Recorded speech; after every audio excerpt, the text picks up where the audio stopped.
This is a recording of the speech given by Her Holiness Mataji Nirmala Devi Srivatsav on 25th May 1976 at Bharati Vidya Bhavan.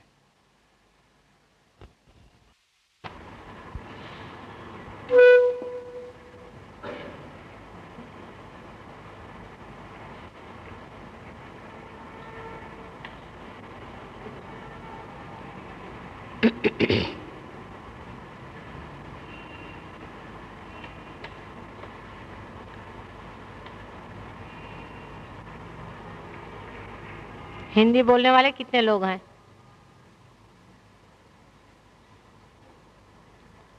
और मराठी वाले सब, मतलब जिनको मराठी आती है वो नहीं, मेरा मतलब सिर्फ हिंदी आती, इतने कितने लोग हैं? नुसतं हिंदी येतं तेवढं कळलं का? मराठीत सांगायचं म्हणजे नुसतं ज्यांना हिंदी समजतं अशी किती मंडळी आहेत?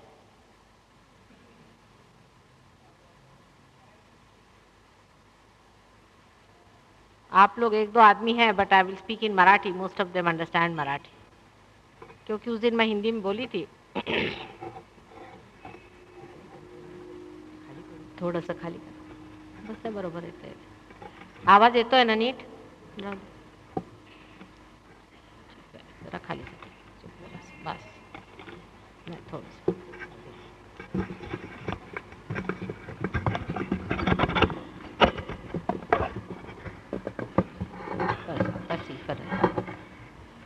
सर्व मंडळींनी माझ्याकडे असे हात करायचे बसताना.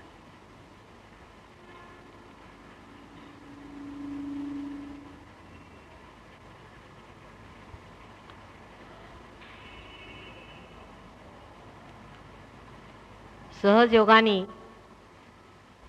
पार झालेली आपण मंडळी आहात आणि काही मंडळी पार व्हायला बसली आहेत.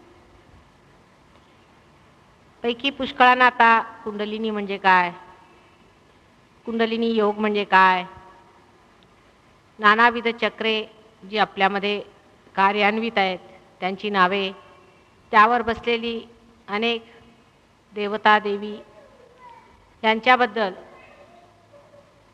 मी बरीच माहिती सगळ्यांना दिलेली आहे. इतकंच नव्हे, पण तुम्ही सर्वांनी त्यांचा अनुभव घेतलेला आहे. तेव्हा नवीन मंडळींनी आमच्या जुन्या मंडळींकडनं त्याच्याबद्दल माहिती घेतली, विचार केला तर उत्तम. आता प्रश्न असा की सहजयोगामध्ये आम्ही पार झाल्यावर आता करायचं काय? हा प्रश्न वारंवार मला लोक विचारतात, काय करायचं? हा असाच प्रश्न आहे की आम्ही एवढी कमाई माताजी केली, आता करायचं काय? कमाई केल्यावर तुम्ही खर्च करा. तुम्ही जेव्हा पैसे कमवता आणि पैसे एकत्र करता किंवा एक ठेवा म्हणून बँकेमध्ये काहीतरी पैसे जमा करता, मेहनत करता, तो ठेवा नंतर आपल्याला वापरला पाहिजे. आता वापरायचा कसा हे मी तुम्हाला सांगू शकते. आणि काही मंडळी तो ठेवा फार उत्तम प्रकाराने वापरीत आहे. बरं, तो जर वापरला नाही तर काय होईल असेही पुष्कळ लोक म्हणतात की बुवा जर वापरला नाही तर काय होणार? देवानी आपल्याला प्रेमाने निवडलेलं आहे. फार मोठं कार्य आहे जगाचं हे, आणि ह्या फार महान कार्यासाठी देवानी आपल्याला निवडलेलं आहे. आणि त्यांनी हे आपल्याला व्हायब्रेशन्स दिलेले आहेत, ते काहीतरी कारणानेच दिलेले आहेत. आणि ते कारण आपल्याला माहिती आहे की ह्या व्हायब्रेशनमुळेच आपण दुसऱ्यांना सुद्धा परमेश्वराच्या साम्राज्यात घेऊ शकतो आणि त्यांना सुद्धा ह्या शांतीचा आनंद मिळू शकतो. इतकंच नव्हे, पण सर्वव्यापी परमेश्वराच्या प्रेमशक्तीशी आपण तद्रूप होऊ शकतो. आता प्रश्न असा असतो की ही शक्ती आमच्या हातून वाहत आहे, ती जर आम्ही वापरली नाही तर ती संपली नाही पाहिजे असा लोकांचा अट्टहास आहे. पण आपण जर काय म्हटलं, हे झालं नाही पाहिजे, हे झालं पाहिजे वगैरे गोष्टी देवाच्या साम्राज्यात नाही. देवाचं साम्राज्य जे सर्वाच्या उच्च आहे. त्यांना आपण ऑर्डर्स देऊ शकत नाही की बा तू असं कर आणि तू असं करू नकोस. तो सगळ्यांच्या वर सर्व जितकी साम्राज्य संसारात झाली त्या सर्वांच्या वर त्याचं साम्राज्य आहे. आणि त्याचं कार्य जितकं प्रेमळ आहे, अतिसूक्ष्म आहे, तितकंच ते अत्यंत दक्ष पण आहे. त्यामुळे आपण जर व्हायब्रेशन्स घेऊन आरामात जर बसलो आणि आम्हाला आनंद आला, वा माताजींनी काय अनुभव दिला, आम्ही आरामात होतो, असं करत करत बसलो तर 3-4 महिन्यांनी मी परत आल्यावरती माताजी आमचे व्हायब्रेशन्स गेले, किंवा आम्हाला आता हाताला आग वगैरे येते आहे तेव्हा काहीतरी गडबड झाली, व्हायब्रेशन्स तुम्ही घेतले का आमचे परत, अशा रीतीने बरेच लोक बोलू लागतात. तर सांगायचं असं आहे की परमेश्वराची दक्षता इतकी बारीक आहे तुमच्याबद्दल, विशेष करून कारण तुम्हाला परमेश्वराने निवडून ठेवलेला आहे. तेव्हा जर तुम्ही हे व्हायब्रेशन्स वापरलेच नाहीत, त्याचा उपयोग जर जनसाधारण लोकांसाठी केला नाही तर तो परत घेणार. तेव्हा हे व्हायब्रेशन्स मिळाल्यावर ते वापरावे लागतात. त्याचा अर्थ असा नाही, लोकांना असं वाटतं की माताजींचं असं म्हणणं आहे की आम्ही आमचं सगळंच सहजयोगाला द्यायचं. सांगायचं म्हणजे असं की सहजयोगाला तुम्ही काहीच देऊ शकत नाही. काय देणार, देऊन देणार काय? तुमच्याजवळ काय? दगड धोंडे आणि माती.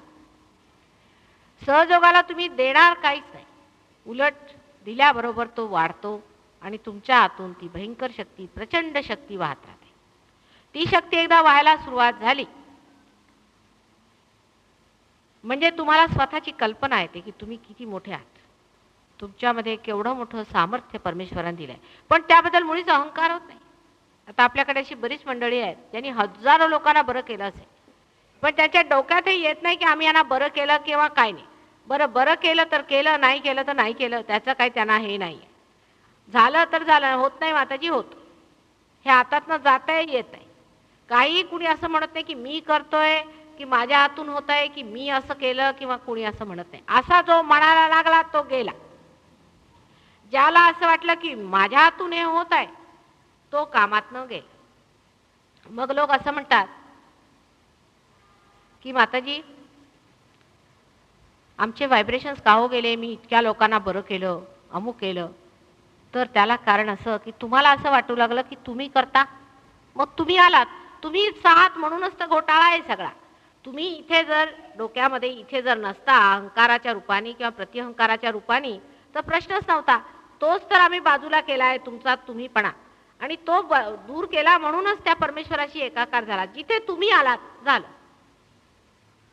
आता तुम्ही म्हणजे किती गोष्टी आहेत. तुम्ही म्हणजे तुम्ही जे आहात ती गोष्ट नाही, पण तुम्ही जे नाही, तुम्ही जे नाही ते सुरुवातीपासून तुम्हाला वाटतं तुम्ही आहात.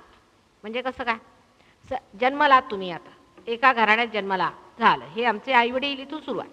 मग आमचं हे नाव, तिथून दुसरी गोष्ट, मग हे आमचा देश, मग हे आमचं घर, ही आमची वस्ती, ही आमची जात, अमकं तमकं, ज्याला मिस आयडेंटिफिकेशन्स म्हणतात, तर तऱ्हेच्या गोष्टी. जे तुम्ही नाही ते तुम्ही काय आहात, तुम्ही परमेश्वराची ती परमशक्ती आहात.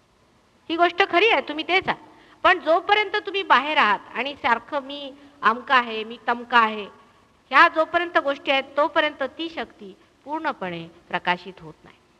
म्हणून मी हे काही नाही आणि मी तेच आहे असं जर तुम्ही मनात धरलं, म्हणजे रिअलायझेशन नंतर, आधी नाही म्हणायचं. आधी म्हटलं तर त्याला काही अर्थच नाही, कारण तुम्ही ते नाहीच आहात, तेव्हा म्हणण्यात काय अर्थ आहे. तुम्ही बाहेरच आहात, पण तुम्ही जेव्हा आतमध्ये ते प्राप्त कराल आणि जेव्हा ते व्हाल, तेव्हा जर असं म्हणाल की मी तेच मात्र आहे आणि बाकी हे बाकीचं काही नाही आहे, तेव्हा ते होऊ शकतं. आणि जो मनुष्य असा म्हणेल त्याला परमेश्वराचा साक्षात होतो. त्याच्या आतमध्ये ती शक्ती वाहतेच, आणि इतकंच नाही पण प्रचंड वेगाने वाहते, आणि त्याच्यात अनेक तऱ्हेच्या धारा वाहून तुमच्या सगळ्या प्रश्नांना, तुमच्या सर्व गोष्टींना, प्रश्नांना उत्तरं मिळतात.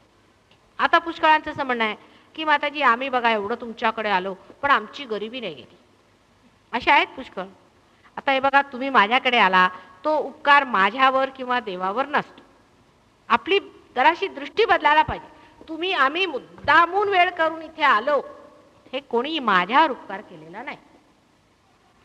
हे तुम्ही स्वतःवरती उपकार करत आहात की तुम्ही इथे आलात आणि तुम्हाला हा अलभ्य लाभ झाला, ही एवढी मोठी गोष्ट मिळाली, ही आनंदाची अगदी जी पर्वणी तुमच्यात उतरलेली आहे, हे तुम्हाला जे मिळालेलं आहे, लाभलं आहे, हे केवढं मोठं आहे.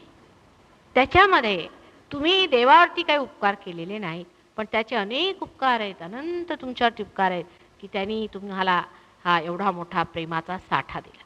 असं कधीही पूर्वी जन्मात झालेलं नाही कुणाच्याही. कारण आज ती मंडळी जी इथे माझ्यासमोर बसलेली आहेत ही सुद्धा साधू संतच मंडळी आहेत. आणि साधू संत जी एका काळी बाहेर भटकत होती त्या संसारात रमून सुद्धा परमेश्वराच्या ठायी लीन झालेली आहे. म्हणून ही गोष्ट घटित होत आहे. आता दिसायला सहजयोग म्हणजे लोकांना वाटतं असं कसं होऊ शकतं. अहो त्याला जन्मजन्मांतराच्या सगळ्या एवढ्या कठीण तपस्येनंतर होत असे माताजी. असं काय कारण आहे त्याला? आम्ही आहोत ना म्हणून. ते कसं काय वगैरे ते ह्या लोकांना तुम्ही विचारा. त्याबद्दल मला आता सांगायचं नाही. पण होतं मात्र खरं आणि झालं आहे. परमेश्वर सगळ्या गोष्टी तुम्हाला द्यायला तयारच बसलेला आहे. खरोखर म्हणजे एका तऱ्हेने उपकारच आहे त्याच्यावर. कारण तुम्ही शहाणपणा धरून त्याच्याकडे आला. तो दार उघडं करून बसला आणि या या म्हणेल तरी सुद्धा येत नाही तो माणसं. तेव्हा त्याच्यासाठी काहीही कमी नाही. वाटेल ते तुम्हाला देईल. जे म्हणाल ते तुम्हाला द्यायला तयार आहे. पण तुम्हाला झोळी पाहिजे तेवढी. त्या झोळीमध्ये सामावलं पाहिजे एवढं आहे त्याच्याकडे द्यायला. पण तुमचे जे विचार आहेत घेण्याच्या बाबतीत त्यामध्ये थोडा फरक पडतो. कारण आपल्याला असं वाटतं आम्ही देवाकडे गेलो ना तर काय सोन्याच्या राशी मिळाल्या पाहिजे. देवाला सोन्याचं काय महात्म्य असणार. तो काय तुम्हाला सोनं म्हणजे जे दगड धोंडे आहेत ते देणार आहे का? काहीतरी अमृत देणार आहे की नाही? परमेश्वर हा अमृताचा साठा आहे आणि तो आपल्या मुलांना अमृतच देणार. तो काय दगडधोंडे देणार आहे का? ज्या दगडधोंड्यांनी कधीही कुणाला आनंद प्राप्त झाला नाही ती दगडधोंड्याची रास तुम्हाला देऊन करायचं काय? याचा अर्थ असा नाही की तुम्हाला गरिबीत ढकलेल वगैरे. नाही नाही, तसं नाही. पण जे तुमच्याजवळ आहे ते तुम्ही उपभोगीतच नाही. त्याची उपभोग बुद्धी जी आहे ती तुमच्यात नाही आहे. आता बघा, जो श्रीमंत मनुष्य आहे तोही तेच रडतोय, गरीब आहे तोही तेच रडतोय. आपल्याजवळ जे एक लहानसं काही वस्त्र आहे ते तरी उपभोगायची आपल्यामध्ये आनंदाची ती शक्ती आहे का? नाही आहे. आपण जर बघतो एखाद्या वस्तूला तर आपल्याला असं वाटतं बघा ह्याच्याजवळ एवढी चांगली वस्तू आहे आणि माझ्याजवळ नाही. बरं आपल्याजवळ जी आहे ती दिसत नाही, त्याच्याजवळ ती दिसते. म्हणजे तुम्ही ही कमवली कशाला? जर तुम्हाला ही उपभोगताच येत नाही तर ही कशाला कमवली? आता ती कमवायच्या मागे, ती मिळाली तर तिसरी कमवायच्या मागे, ती मिळाली तर चौथीच्या मागे. म्हणजे काय की आनंदाची तुमची जी कल्पना आहे ती परमेश्वराची. तो तुम्हाला अशी वस्तू देतो की त्याच्या पलीकडे मग तुम्ही काय मागत असते. तुमचं मागणं संपतं जिथे जिथे सगळा क्षितिजाचाच भाग संपून जातो त्याच्या पलीकडे काही दिसतच नाही. अशा मध्यबिंदूत तो आणून तुम्हाला सोडून देतो. स्वतःच्याच मध्यबिंदूवर उभे राहिल्यावरती तुम्हाला असं दिसतच नाही की बाहेर काय आहे. पण हे जिथं की आम्ही खोलात स्वतःच रुतत चाललोय, आनंदाच्या नुसत्या सागरात बुडत चाललोय. सगळं आनंदासाठीच आहे ना, पण मिळतोय का आनंद कुठे? तेव्हा ज्या गोष्टींनी आनंदाचा सागर तुमच्यात येऊन जाईल अशी जर वस्तू मिळाल्यावर तुम्ही दुसऱ्या गोष्टी कशाला मागणार? आपण आनंदच मागतोय. जे काही आपण मागतोय त्याच्या मागे आनंदाचाच विचार आहे. सूक्ष्म आहे, दिसत नाही, पण आहे तोच. तेव्हा तोच आनंद जर तुम्हाला मिळाला तर दुसऱ्या गोष्टी कशाला पाहिजे? आता केवढी मोठी गोष्ट आहे सहजयोगाची. परवा मी ह्याच्याबद्दल म्हटलं होतं की सहजयोग ही शक्ती इतकी जबरदस्त आहे. परमेश्वराच्या ह्या शक्तीला प्राप्त झाल्याबरोबर तुम्ही एका नवीन राज्यात येता. एक नवीन साम्राज्य आहे आणि त्या साम्राज्याचा राजा परमेश्वर स्वतः आहे. नंतर तुम्हाला हे सांगायलाच नको की तुम्ही मराठी भाषा बोलू नका, तुम्ही हिंदी भाषा बोलू नका, तुम्ही एकच भाषा बोला, 10 भाषा बोलू नका, किंवा तुमचं एकच साम्राज्य असलं पाहिजे, संबंध देशांचं एकीकरण करा, त्याच्यामध्ये युनायटेड नेशन्स घाला, एकच असलं पाहिजे. ते होतच मुळी, कारण तुम्ही एकच आहात. हे नुसतं तुम्ही आपण स्वतः करून घेतलेलं एक काहीतरी स्वरूप आहे किंवा म्हणा परमेश्वराने दिलेलं स्वरूप आहे की आम्ही वेगळे, तुम्ही वेगळे, तुम्ही वेगळे. तुम्ही आतून एकच आहात. म्हणजे जी जोडण्याची शक्ती आहे जी आहे आतमध्ये आहे. तुम्ही जोडलेले म्हटलं तरी ते बरोबर नाही, कारण तुम्ही अनंतात एकच आहात. तुम्ही जे एकच आहात ते दर्शवणारी जी शक्ती आहे ती तुमच्यामध्ये जागृत होते. म्हणजे काय? सहजयोगा युनिफायर आहे. हा सगळ्यांना एकत्र करतो, एकीकरण. इतकंच नाही पण समग्र करतो, म्हणजे याला इंटिग्रेटेड म्हणतात. तुमच्यामध्ये इंटिग्रेशन येतं आपापसामध्ये. प्रत्येकाचं जेवढं चांगलं आहे ते दिसायला लागतं, की ह्या संस्कृतीत हे चांगलं आहे, त्या संस्कृतीत हे चांगलं आहे, त्या संस्कृतीत हे चांगलं आहे. तो ह्याच्यापासून चांगलं घेतो, तो त्याच्यापासून चांगलं घेतो आणि अशा रीतीने जेवढं काही चांगलं आहे ते एकीकरण होऊन तुमच्यामध्ये येऊ शकतं.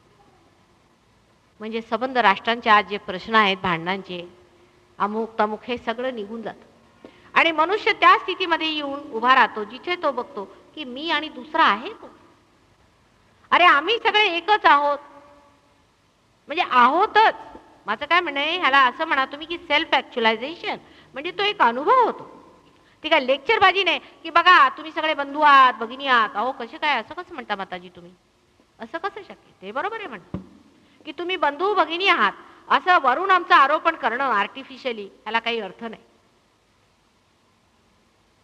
याला काहीही अर्थ नाही. जबरदस्ती जर तुम्हाला म्हटलं की नाही तुम्ही बंधू आणि भगिनी आहात, तुम्ही म्हणा माताजी शक्य कसं आहे हो, असं कसं शक्य?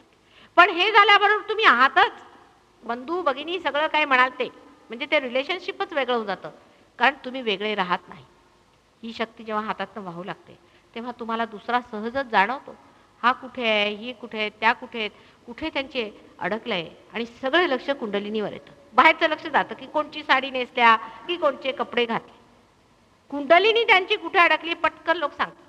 मग ते लहानसं मूल असे नका की मोठी माणसं असे नका, कुणी पार मनुष्य असेल व्यवस्थित तर त्याला आधी कुंडलिनी दिसणार, त्याला हे सगळं काही दिसत नाही. पण त्यातही आता दोन आणखीन पद्धती आहेत, त्याच्याकडे लक्ष असलं पाहिजे. म्हणजे एकीकडे तुम्हाला तुमच्या डावीकडे तुम्हाला एक दुसऱ्या तऱ्हेची म्हटलं पाहिजे एक व्यवस्था आहे आणि उजवीकडे दुसरी व्यवस्था आहे. डावीकडे जी व्यवस्था आहे त्याला आपण कलेक्टिव्ह सबकॉन्शियस म्हणू किंवा सामूहिक सुप्त चेतना म्हणू. आणखी उजवीकडे जी आहे तिला सुप्राकॉन्शियस म्हणू, म्हणजे अतिचेतना म्हणू, किंवा त्याला मराठीमध्ये काय शब्द आहेत माहिती आहे सुप्राकॉन्शियसला. पण इकडे मेलेली अतिचेतना आहे आणि इकडे मेलेली सुप्त चेतना आहे. अशा रीतीने आपल्या दोन आणखीन व्यवस्था आहेत आपल्यामध्ये. आणि त्याला कारण असं आहे की जी मंडळी मरतात संसारामध्ये त्यांना सुद्धा जागा पाहिजे.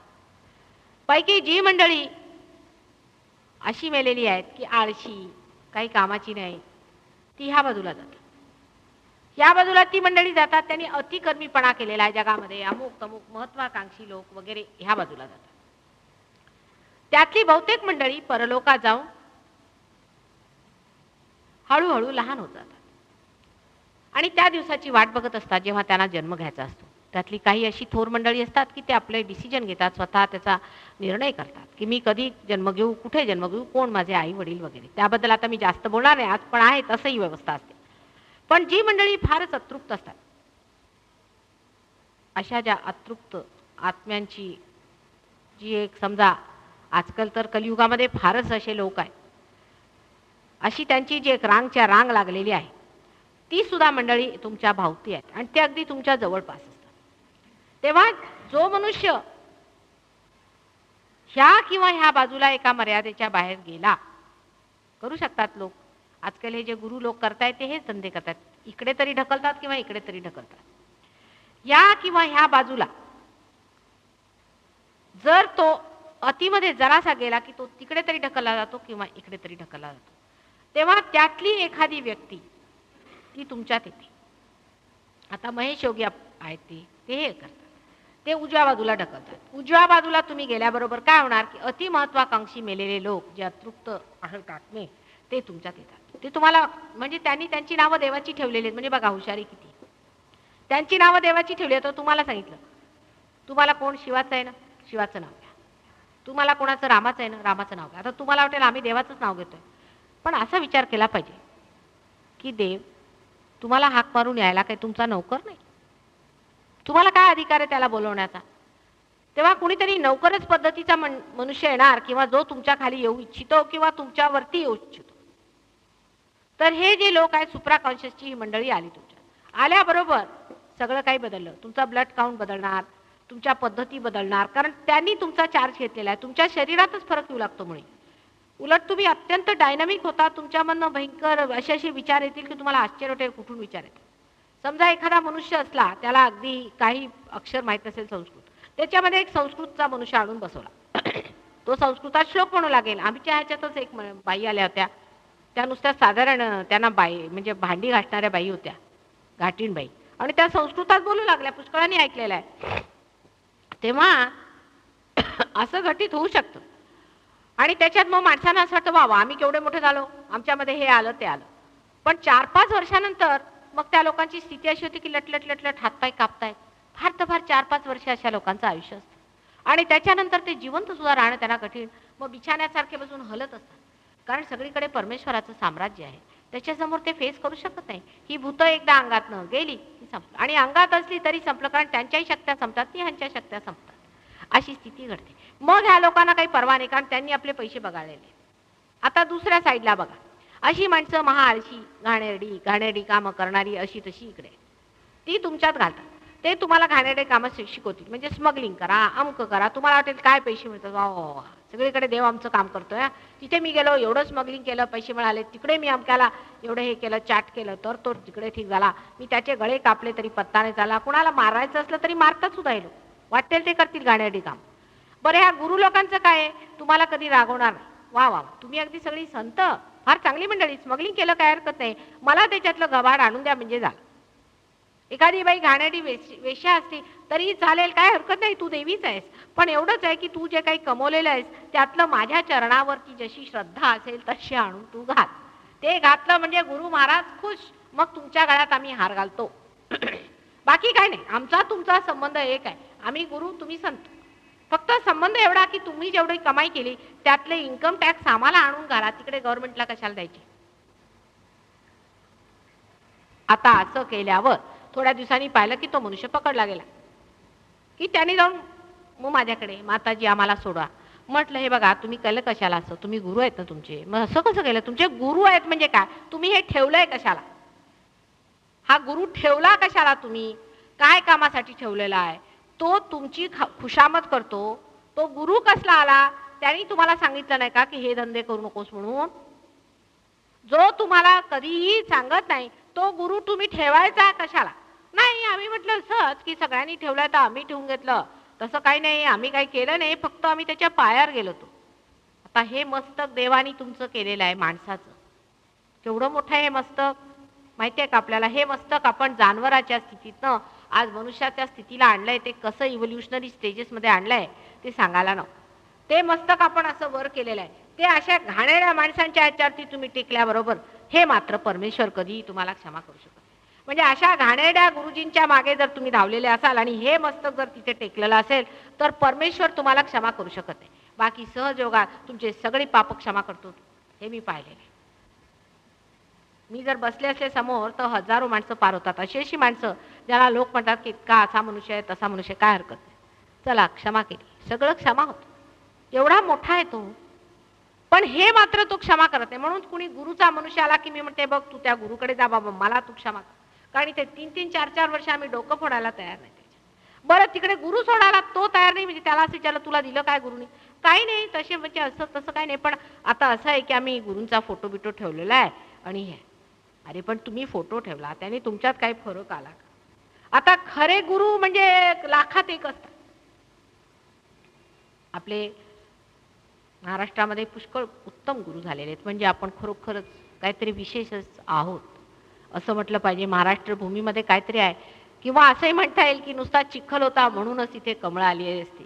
काही म्हटलं तरी एक आहे, आपल्याकडे गुरु मात्र फार मोठे मोठे झाले. आत्ताच थोड्या वर्षापूर्वी आपण म्हणू की आपल्याकडे साईनाथांसारखे मोठे गुरु होते,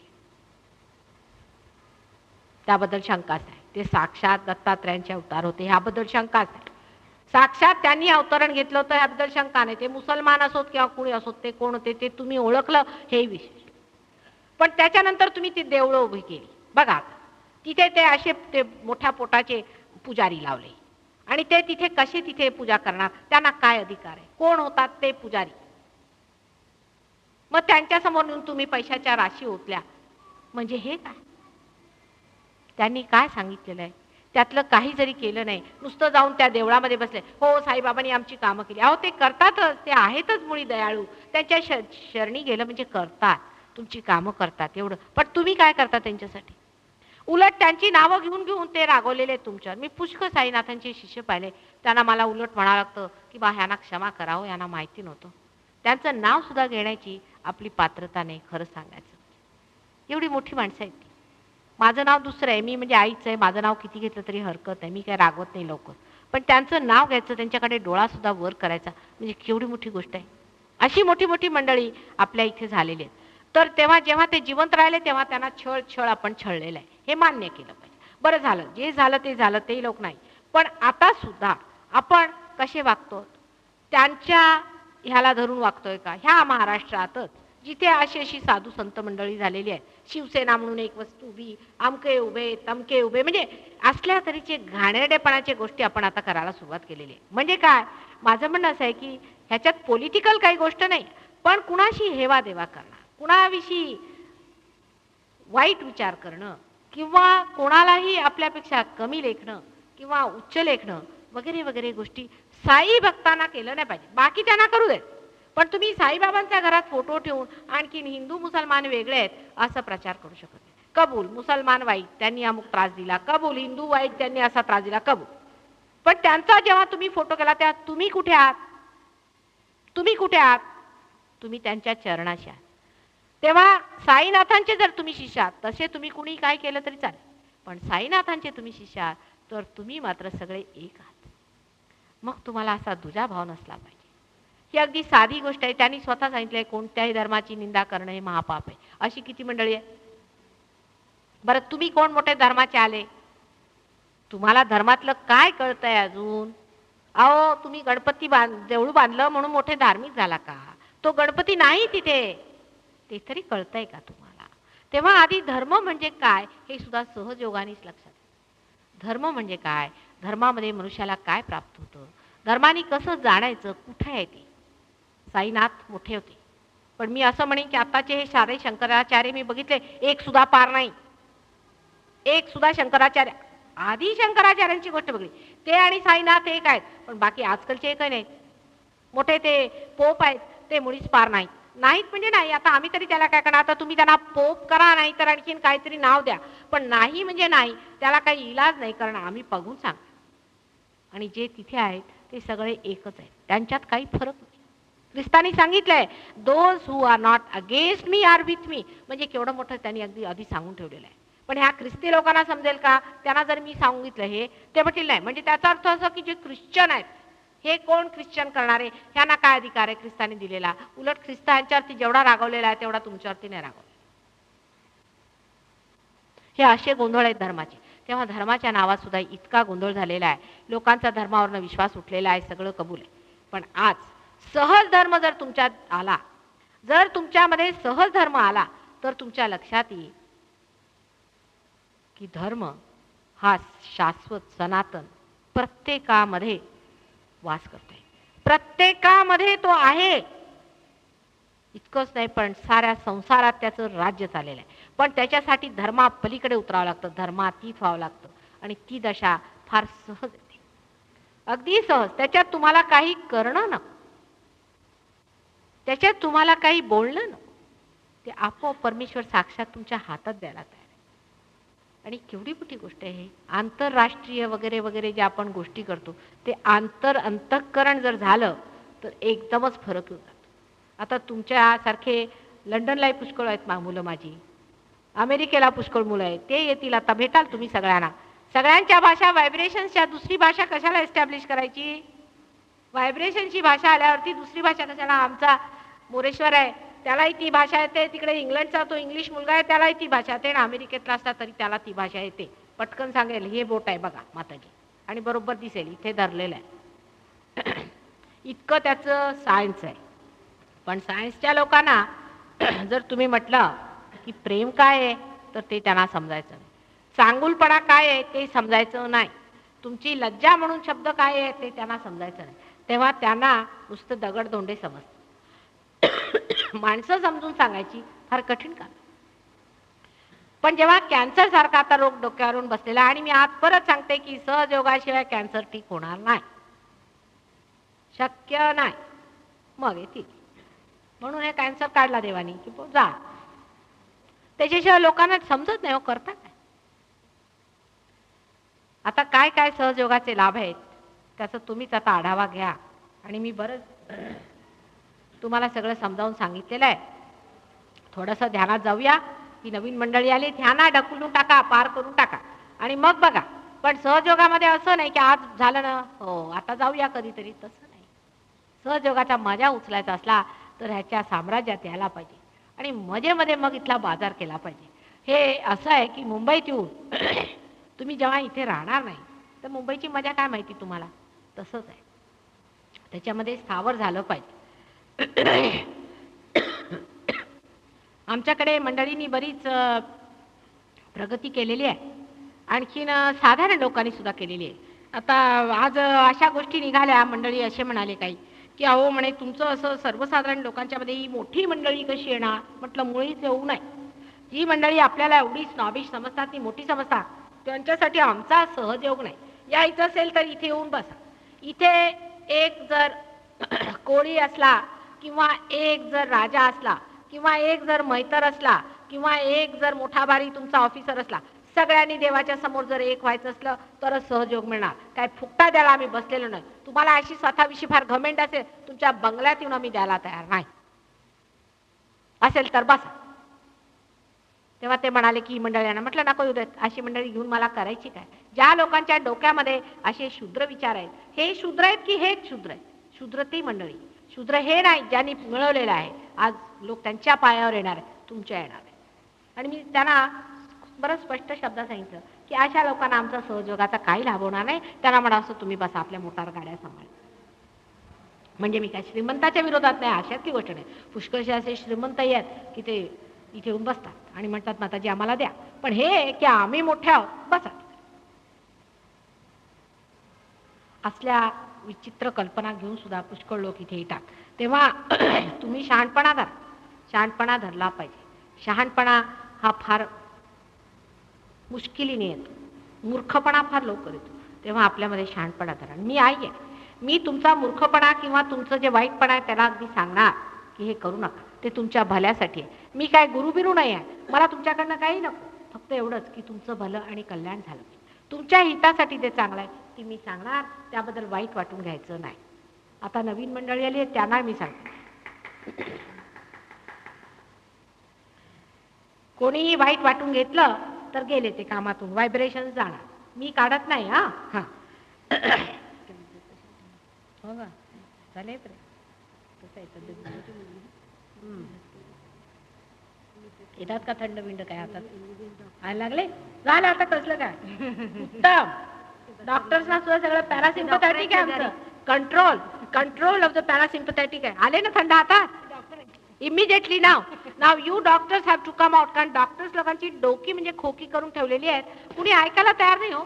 मी करू तरी काय मला समजत नाही. घरामध्ये देवाचा फोटो ठेवतील, पण जर मी म्हटलं की मी तुम्हाला देवाचा आणखीन कॅन्सरचा संबंध दाखवते तर तयार नाहीत. म्हणजे ह्यांच्याशी बोलायचं तरी कसं. प्रॉब्लेम असा आहे ना.